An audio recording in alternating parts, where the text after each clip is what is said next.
आज शरददादांच्या या विजयोत्सवाच्या निमित्तानं आज हे उत्सव मूर्ती आपल्यामध्ये बसलेले आहेत ते आमचे नवनिर्वाचित आमदार भावी मंत्री शरददादा सोनवणे। त्याचबरोबर आता वेळ झाल्यामुळे मी जास्तीची नावं घेत नाही, परंतु खऱ्या अर्थानं ज्यांनी ह्या खिंडी लढवल्या, ज्यांनी ह्या तालुक्यातली खिंडी लढवल्या ते या व्यासपीठावर बसलेले सर्व मान्यवर दामले साहेब आज नाहीये, प्रातिनिधिक स्वरूपात मी त्यांच्या वतीनं बोलतीये। खरं तर दादा आमच्या जवळचे नातेवाईक, माझ्या सासरकडून पण आणि माझ्या माहेरकडून। त्याचबरोबर आमचं थोडंसं अंतर्गत ठरलेलं होतं, थोडंसं सांगते हा दादा। महाविकास आघाडीतून आता जवळजवळ 3 वर्ष दामले साहेब मनापासून काम करत होते शिवसेनेचं। उद्धवजींनी बोलवलं, कामाला लागा बाळासाहेब, तुम्ही गेल्यापासून भगवा फडकला नाही शिवनेरीवर, तुम्ही तो फडकवा। अप्रत्यक्ष रीतीनं उद्धवजींनी साहेबांना थोडस कृपया ऐका, थोडं मी फक्त 2-3 मिनिटात बोलणार आहे। उद्धवजींनी थोडक्यात साहेबांना इशारा दिला होता निवडणुकीचा। साहेबांनी म्हणजे आम्ही दोघांनी अतिशय मनापासून तालुक्यात बांधणी केली, काम केलं, पण पाहिलं ना आपलं राजकारण कसं आहे, घाणेरडं राजकारण आहे। आता त्याचा अनुभव आपण घेतलाच आहे।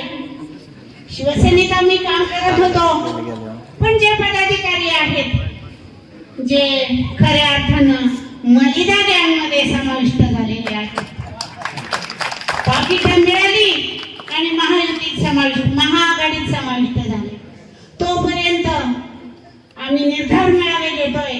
मला स्पष्ट बोलावं वाटतं की हे आमचे तालुका प्रमुख शिवसेनेचे माऊलीची खंडाने निर्धार मेळावा घेतला, आमच्या शिवसेनेवर अन्याय झाला आणि म्हणून आम्ही उभे राहणार, आमची ताकद दाखवणार, निवडून येणार, लढणारच आणि जिंकणारच। मग काय झालं, कुठे गेलं लढणं आणि कुठे गेलं जिंकणं? मला सांगा, लढायचं काय होतं? शिवसैनिकांना जवळ घेतलं, आम्हीच दाखवलं। आम्हाला सगळं माहित होतं यांची बार्गेनिंग पॉवर काय आहे, यांची कॅपॅसिटी काय आहे, हे लीडर आहेत की डीलर आहेत, हे सगळं माहित असताना माऊली खंडारे यांनी काय केलं? निर्धार मेळावा घेतला आणि नंतर काय केलं? पाकिट आल्याबरोबर महाविकास आघाडीत सामील झाले। पण माघार घेतली, भरलेला फॉर्म मागे घेतला। का बरं? कारण ही मलिदा गँग आहे। मी परतही सांगते, पाकिटं मिळाली म्हणून यांनी कामं केली, आणि ज्यांना पाकिटं न मिळता, ज्यांनी महाविकास आघाडीत सुद्धा काही म्हटले मागून कामं केली आतून, पण काही खरं आहे यातलं, काही लोकांनी त्यांच्यावर अन्याय झाला म्हणून काम दाखवलं, प्रचार तुतारीचा केला आणि मत रिक्षाला दिली, याचे आम्ही साक्षीदार आहोत।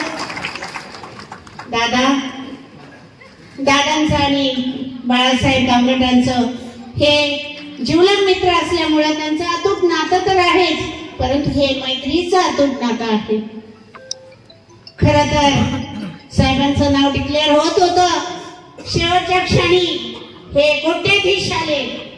ज्या आता आमच्या शेतकरी संघटनेच्या अंबादासजींनी सांगितलं, शेतकऱ्यांना पटवलं, हा पैसा जो खोऱ्याने पैसा वाटताय तो पैसा कोणाचा? तो पैसा शेतकऱ्यांचा। शेतकऱ्यांनी पिकवलेल्या, ऊसातून पिकवलेल्या, घाम गाळलेल्या कट्टाचा पैसा, आणि तो आज समोरचे उमेदवार ओतत होते। हे शेतकऱ्यांना समजत होतं, पाहत होते। संपूर्ण कारखाना पणाला लावला होता, तोही शेतकऱ्यांचा आहे। हे सगळं असताना शेतकऱ्यांनी जे करायचं ते केलं।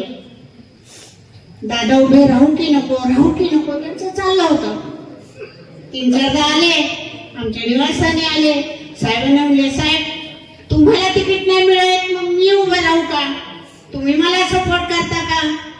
पण दादा 1 वर्षापासून बोलत होते, बाळासाहेब तुम्हाला तिकीट मिळालं तर मी तुमचं ओपन काम करीन. आणि साहेबांनीही बोलले नाही पण ठरवलं होतं. दादा बोलले नाही पण ठरवलं होतं. शरद दादा, जर तुम्ही उभे राहिलात, कोणत्याही पक्षातून राहिलात आणि मला तिकीट नाही मिळालं तर मी तुमचं ओपन काम करेन. शब्दाला जागले आणि दादांनी सांगितल्याप्रमाणे पहिल्या दिवसापासून दादांच्या पहिल्या सभेत प्रविष्ट झाले. सर्वांनी उत्स्फूर्त स्वागत केलं. आपण सर्वांनी त्यांना किंगमेकर ठरवले. खरं आहे ते, कारण साहेबांनी अहोरात्र, दादा तर नेहमीच म्हणतात, एक तर ते नेहमी म्हणायचे साहेब की 72 वर्षाचा मी चिरतरुण आहे, बरोबर ना? आणि अशाही वेळ परिस्थितीत एखाद्या शेर मामांसारखं साहेब दादांच्या पाठीमागे उभे राहिले. अगदी खूप काम केलं आणि साहेबांचे आज दादाचे जेवढे कार्यकर्ते होते, शेकडो कार्यकर्ते साहेबांनी कामाला लावले. विश्वाजींनी सांगितलं, मावळातून दादांना एकही मताची आम्हाला अपेक्षा नव्हती, पण दांगड साहेबांनी पश्चिम पट्ट्यातल्या सगळ्या कार्यकर्त्यांना कामाला लावलं.